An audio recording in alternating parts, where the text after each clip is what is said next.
The events surrounding the convening of Trump slates of electors in December 2020 is a really crucial piece of Jack Smith's case because it is one of the stepping stones to January 6th. The attack on our nation's capital on January 6th, 2021 was an unprecedented assault on the seat of American democracy. It was fueled by lies.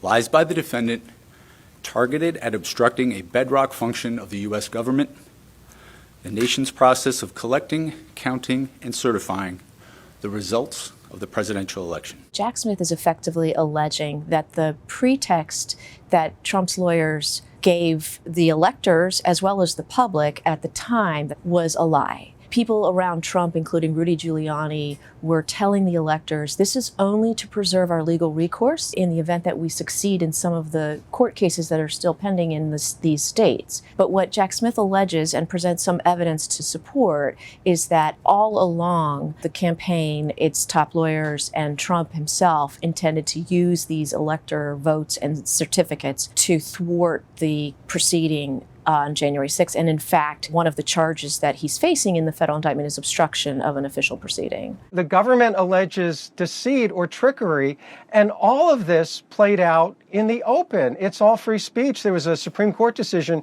Hammerschmidt, which is right on point, that says when you're exercising free speech, you're not engaging in a fraud on the government. We've heard a few different legal arguments that we're likely to hear again and again. One is that Trump genuinely believed that fraud had tainted the election and that he had a right to contest the proceedings. Another is that the manner in which the campaign chose to contest the proceedings by convening these alternate slates of electors was done on advice of counsel. The other thing that we're hearing from Trump's lawyers now is that he was protected by the First Amendment. He was allowed to talk about his belief that there was fraud. But actually, Jack Smith stipulates that in his indictment, that Trump was allowed to talk about fraud in the election. What he says he wasn't allowed to do was to deceive the public and deceive the electors and deceive the country by attempting to subvert this legal process. They are trying to prove, and the burden is on them to prove,